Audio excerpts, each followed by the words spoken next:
Et surtout, je découvre avec un peu plus de maturité quelle est la richesse de ce pays exceptionnel.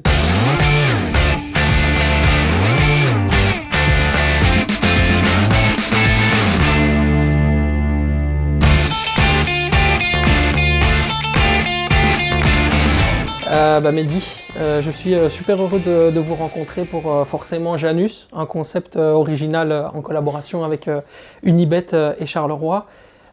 Voilà, c'est une émission qui tend à comprendre qui est l'être humain derrière sa fonction ou derrière, bon, en général c'est des joueurs de foot, mais derrière l'image qu'ils véhiculent. Est-ce que vous considérez être la même personne dans la sphère publique, celle qu'on voit, que la sphère privée? Je pense. Et c'est peut-être aussi une des raisons pour lesquelles je suis dans certains rendez-vous avec certaines personnes, limite un petit peu mal à l'aise de par la réaction qu'ont ces personnes face à moi. Même si je suis quelqu'un de médiatisé, même si ça fait maintenant à peu près 20 ans que je suis dans le milieu du football et que j'étais amené à rencontrer différentes personnes, de tout niveau d'ailleurs. Mais très souvent...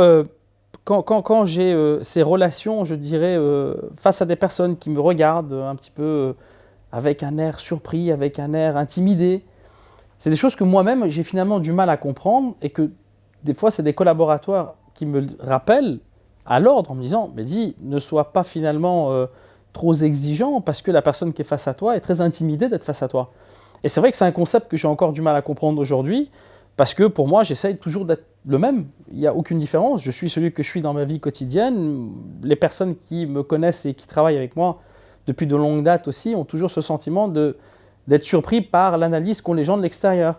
On leur pose la question, de dire « Ah, mais qu'est-ce que ça fait de travailler avec Mehdi Bayat et alors, comment est-ce qu'il est ?» Et eux-mêmes sont des fois surpris de dire « Non, c'est quelqu'un de très simple et très accessible. » Et c'est vrai que je ne suis pas... En tout cas, je ne pense pas être un profil de quelqu'un qui ne s'est jamais senti à un moment donné dans une situation en train de se dire « Bon, je suis Mehdi Bayat et donc on doit être différent avec moi. » Non, que du contraire même. Et le parcours que vous avez mené, donc vous êtes né à Téhéran, ça c'est correct. Vous avez quitté relativement tôt en fait l'Iran, à 3 semaines, c'est possible? Vous étiez tout jeune?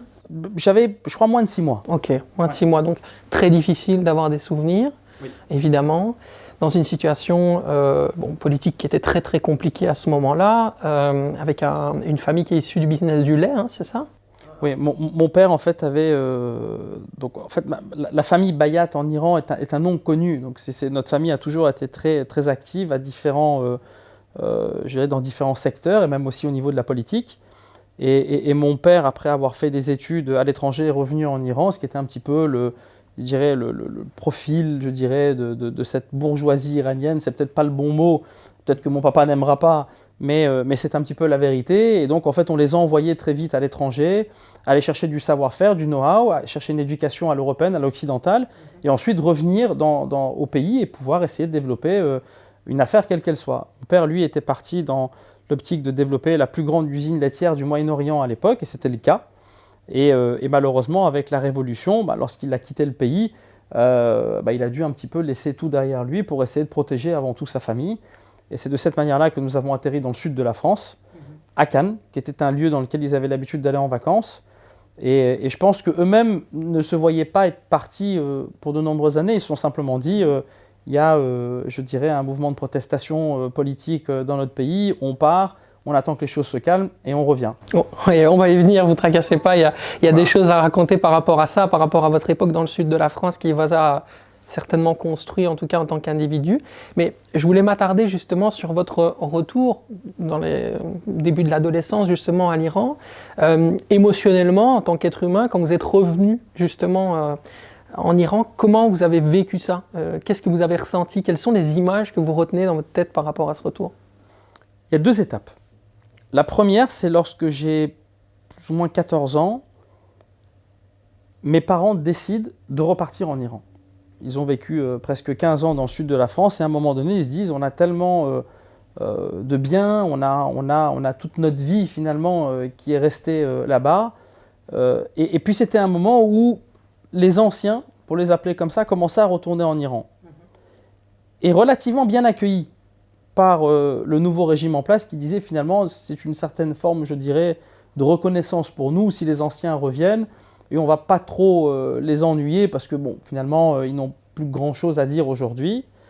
Et donc mes parents ont décidé de repartir, et moi j'avais, comme je l'ai dit, plus ou moins 14 ans, et il était difficile pour eux d'imaginer de me laisser seul là-bas, même si j'avais encore un petit peu de la famille qui était présente, mais pour eux c'était un petit peu difficile d'envisager ça. Ils ont dit voilà, viens avec nous, on pense qu'on va s'installer de nouveau en Iran, et on va voir un petit peu quelles sont les possibilités de scolarité pour toi, et ainsi de suite. Et c'est vrai que j'avais été bassiné pendant près de 15 ans, avec toutes les histoires que les amis de mes parents et d'autres racontaient sur cet Iran d'avant-révolution, qui était un pays exceptionnel, qui était le Dubaï d'aujourd'hui peut-être. Et puis on avait par la suite toujours une image extrêmement négative de l'Iran, avec laquelle j'étais bercé aussi. Donc j'avais en fait une dualité au fond de moi entre des belles histoires qu'on me racontait et puis ce que moi je voyais dans la presse et dans les journaux télé. Lorsque j'arrive là-bas, c'est un vrai choc. C'est-à-dire que j'arrive en Iran et ce que je vois m'effraie limite un petit peu, parce que je ne comprends pas trop. Il y avait, c'est une république islamique avec certains codes qu'il faut respecter. J'arrive, je vois des femmes voilées, je ne comprends pas trop le principe, pourquoi, comment. Et donc je suis relativement effrayé de me dire, est-ce que je vais pouvoir finalement habiter ici? Et puis surtout, je laisse 14 ans de vie derrière moi, mes amis, ma scolarité, le sud de la France, qui n'est pas quand même l'endroit le plus désagréable où habiter. Et donc, à ce moment-ci, je dis à mes parents très clairement, au bout de 2 semaines, voilà, c'est pas pour moi. Je pense que je suis pas prêt à ça. Mon frère, qui était resté en France, lui, parce qu'il rentrait à l'université, et donc je dis, écoutez, je pense qu'on sera capable de cohabiter ensemble, il va s'occuper de moi, si je dérape, il sera là pour me rappeler à l'ordre, ne vous inquiétez pas. Et puis, ma mère avait dit de toute manière, écoute, moi, je serais prêt à faire des allers-retours, elle sentait bien que je n'étais pas à l'aise. Et donc, c'est de là où je repars en Iran. Et puis, je repars en Iran pendant les vacances pour voir mes parents, des choses comme ça. Et puis, tout doucement, je commence un petit peu à avoir une vision différente. Mais le moment avec l'Iran qui a été vraiment un déclic pour moi, c'est lorsqu'à la fin de mes études, je décide de repartir, comme je l'avais fait à quelques reprises pendant toute cette période, en vacances pour voir mes parents. Et là, au lieu de rester 2 semaines comme c'était prévu, je reste 1 an. Et c'est là où finalement je découvre réellement mes racines, les origines de la famille, qui on est, qu'est-ce qu'on a fait. Et surtout, je découvre avec un peu plus de maturité quelle est la richesse de ce pays exceptionnel, quelle est l'histoire de la Perse, à quel point est-ce que cette parcelle de terre finalement dans le monde a eu un rôle très important dans la civilisation. Et puis je bouge un petit peu, je sors de Téhéran, je vais découvrir un petit peu l'Iran, et là je tombe, voilà, coup de foudre. Un vrai coup de foudre pour mes racines, où comme je le dis très souvent, j'ai des origines iraniennes, j'ai grandi en France, maintenant ça fait 20 ans que je suis en Belgique, je suis un petit peu ce profil type... un nomade. Oui, complètement, ouais, très clairement. Et puis surtout qui a été éduqué avec cette culture de l'adaptation, où quand on a quitté l'Iran, on est arrivé en France, il fallait s'adapter. J'ai vu mes parents qui se sont adaptés, puis je suis passé finalement après coup en Iran, où j'ai dû m'adapter. Et puis après, venir en Belgique aussi, nouvelle terre d'accueil pour moi. Et là aussi, encore une fois, il a fallu avoir cette faculté d'adaptation, de comprendre où on arrive, de respecter la terre où on arrive, et finalement essayer de trouver sa place. Très compliqué, forcément, de changer d'un pays aussi différent qu'est l'Iran, qui est aussi spécifique, comme vous le décrivez très bien, au sud de la France, qui est quand même assez particulier. Vous y arrivez relativement jeune. À ce moment-là, je vous plonge dans évidemment votre jeunesse dans le sud de la France. Quels sont les outils qui vous permettent de vous construire? Je crois que c'est surtout l'éducation parentale. Lorsqu'on est enfant, je pense que les repères que nous avons sont les repères en fait, qui vont nous être donnés par les parents. Surtout lorsqu'on arrive quelque part où on reste de toute manière sans être dans la connotation péjorative, mais des émigrés. Donc on arrive dans le sud de la France, on est là où finalement le peuple iranien a plus ou moins bonne réputation toujours, parce que c'était des personnes fortunées, de la même manière que maintenant lorsqu'on parle de Qataris ou d'Émiratis ou de Saoudiens qui viennent, peu importe finalement qu'est-ce qu'ils représentent, ils représentent une certaine, je dirais, forme de pouvoir d'achat intéressant qui arrive dans un pays. Et là, la différence près, c'est qu'en général, ces gens-là sont respectés parce qu'ils viennent en vacances. C'était un petit peu le cas en fait finalement des Iraniens avant la Révolution. Mais après, ces Iraniens, beaucoup sont restés en Iran. et ont dû s'adapter. Et le fait de voir peut-être que mes parents ont dû se réinventer, mon père a dû travailler, a dû à un moment donné être bien conscient finalement qu'il doit subvenir aux besoins de sa famille, et toujours en essayant d'avoir cette volonté d'être respecté de par ce qu'on est. Je me permets de vous interrompre 2 secondes parce que j'ai une phrase qui est de votre père dans un ouvrage et qui est très intéressante. Il dit « Vous êtes arrivé avec 10 000 euros et des bijoux. » Vous vous rappelez de cette époque? J'étais très jeune, mais évidemment j'en ai entendu parler. Mes parents m'ont raconté ça et c'est la vérité. C'est lorsque je vois encore aujourd'hui les mouvements de masse qu'il peut y avoir dans certains pays, malheureusement qui passent par des crises politiques extrêmement dures, comme celles qu'on a vécues. Je pense à la Libye, je pense à la Syrie, je pense à l'Irak. Mais des personnes, malheureusement, ont dû vivre ce que mes parents ont vécu. Et c'est vrai qu'avec le recul, je me dis, mais qu'est-ce que ça pourrait être compliqué? Moi-même, aujourd'hui, je ne sais pas si moi-même ou ma femme aurions le courage de devoir quitter du jour au lendemain toute notre vie aujourd'hui et de partir avec ce qu'on a. Ça veut dire un petit peu de liquide et des bijoux, et de sortir avec ça, et de se dire, on va devoir finalement à un moment donné vendre nos bijoux pour manger, parce qu'on n'a pas le choix. Et puis, à un moment donné, ensuite, il faut s'adapter. Il faut être capable de dire, on va devoir se réinventer, travailler, reprendre une nouvelle vie, sans avoir évidemment tout l'héritage, qu'il soit culturel ou familial tout simplement, qu'ils auraient pu avoir dans leur pays d'origine. Lorsqu'on est quelque part, lorsque nos parents sont là depuis plusieurs générations, ils lèguent toujours quelque chose. C'est ce principe même d'héritage. Lorsqu'on doit quitter du jour au lendemain son pays et arriver quelque part, il n'y a plus rien qui nous attend. Et donc, effectivement, c'est peut-être quelque chose de très difficile, mais en même temps, c'est quelque chose qui, finalement, coule peut-être dans mon sang et fait en sorte, comme vous l'avez dit tout à l'heure, qu'on est un petit peu des nomades qui doivent être capables de s'intégrer et de vivre de nouvelles vies, tout en étant conscient qu'il faut le faire de la bonne manière, parce que malheureusement, on sait aussi que des fois, ça ne peut pas très bien se passer. Oui, bien sûr. Et la faculté d'adaptation qui est la vôtre aussi, c'est des choses sur lesquelles on reviendra et ça m'intéresse beaucoup en tout cas d'en parler avec vous. Il y a une époque aussi qui est votre époque de jeune adulte, du côté de Cannes. Alors j'ai retrouvé une phrase qui est super, moi qui m'a fait beaucoup rire, mais justement qui est intéressante et j'aimerais bien vous faire un petit peu agir votre mémoire par rapport à ça. Vous dites « Je me cherchais un peu, j'ai une jeunesse tumultueuse qui n'était pas cadrée. Il fallait que je me sorte de ce milieu où tu es toujours dehors. » C'est l'époque où Mehdi aime bien faire la fête, quoi. Oui, complètement. Et c'est évidemment une période, je pense, extrêmement importante de ma vie qui m'a permis peut-être d'être justement très cadré aujourd'hui. Parce que dans ma jeunesse, peut-être le fait aussi que mes parents étaient loin, j'étais avec mon frère qui voulait aussi un petit peu avoir un rôle de père que je refusais complètement. Dans un environnement quand même assez propice à la fête, aux sorties, à toutes les dérives possibles et inimaginables, j'ai dû finalement passer toute cette étape-là qui m'a renforcé. J'ai toujours mes amis d'adolescence sont toujours présents dans ma vie aujourd'hui. On a vécu vraiment des moments extrêmement forts ensemble et c'est ce qui peut-être nous permet, malgré les distances aujourd'hui, d'être encore très soudés les uns les autres entre nous. Mais effectivement, j'ai vécu une période où ça aurait pu déraper. Ça aurait pu déraper vraiment de manière quand même relativement assez sévère. Mais moi-même, peut-être qu'à un moment donné, j'ai pris conscience qu'il était temps à un moment donné pour moi d'aller vivre autre chose. Et c'est peut-être ce moment que j'ai passé en Iran, parce que c'était pour le coup juste après cette période, où j'ai été chercher d'autres choses, j'ai été chercher d'autres ressources au fond de moi. Et puis je suis revenu après en Europe, en ayant eu cette expérience justement de cette adolescence, assez débridée, et puis d'avoir compris quelles sont mes racines.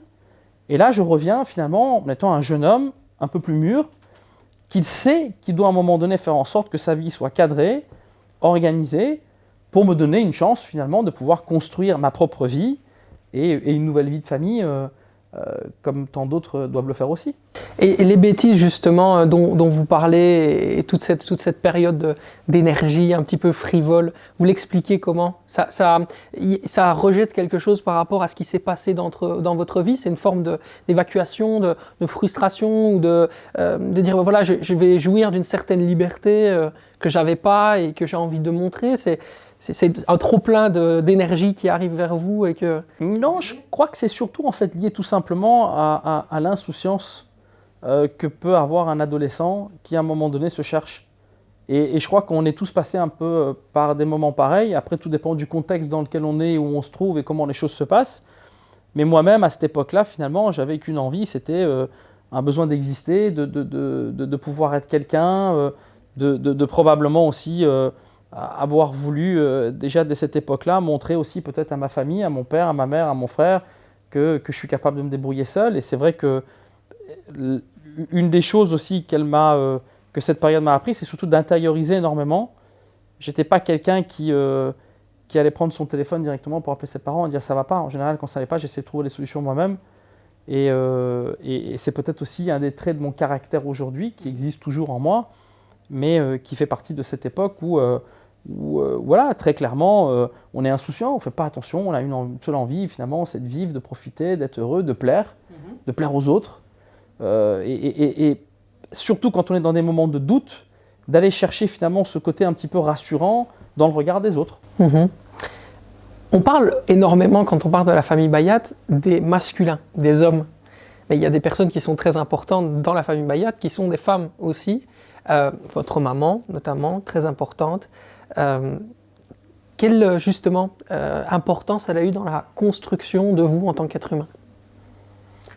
Très important. Je pense que j'ai eu la chance d'avoir une maman qui m'a donné la chose la plus importante, je pense, qu'une mère peut donner à son enfant, c'est de l'amour. C'est ce principe de sentir qu'on a quelqu'un qui nous aime, quoi qu'il se passe. Qu'on soit beau, qu'on soit bon, qu'on soit méchant, qu'on soit brillant ou pas, qu'on ait de la réussite ou pas. Ma mère m'a toujours donné cet amour-là à tous les moments dans lesquels, dans ma vie, j'ai fait de bonnes choses ou de mauvaises choses. Et comme je l'ai dit tout à l'heure, dans mon adolescence, j'ai peut-être aussi brillé en ayant fait... j'exagère un peu, j'ai jamais tué personne, mais c'est vrai que j'ai eu un peu cette adolescence un peu frivole, où j'ai peut-être un peu exagéré. Je me rappelle d'une phrase où vous avez dit « j'étais un merdeux ». Il y a une phrase là-dessus, je me rappelle de ça. Probablement aussi, oui. Mais toute cette période, finalement, a été extrêmement productive pour celui que je suis aujourd'hui. Et pendant toutes ces périodes, ma mère a toujours apporté ce soutien qui est très important. C'est aussi quelque chose que je retiens beaucoup aujourd'hui. Lorsque je parle, des fois, même avec des parents, des gamins de notre école des jeunes, et je vois qu'ils sont là, je dis, écoutez, vous savez, on a tous une responsabilité. Et je pense que la plus importante, en tout cas pour la nôtre en tant que Sporting de Charleroi, c'est d'accompagner votre enfant dans sa formation footballistique. Mais vous, votre job, c'est d'aimer votre enfant et de le soutenir quoi qu'il se passe, qu'il soit bon ou mauvais. Et ça, c'est vraiment quelque chose de très important que j'ai reçu de ma mère et qui m'a permis aussi peut-être d'être celui que je suis aujourd'hui et d'avoir aussi ce côté émotionnel qui est aussi en moi, parce que je suis... on me voit souvent dans mes interviews, quelqu'un qui sait où il va, ce qu'il dit, qui parle bien, tout de suite, mais il y a énormément d'émotions au fond de moi. Et je pense que ça vient justement de ce principe d'amour que quelqu'un doit vous donner pour savoir ce que c'est.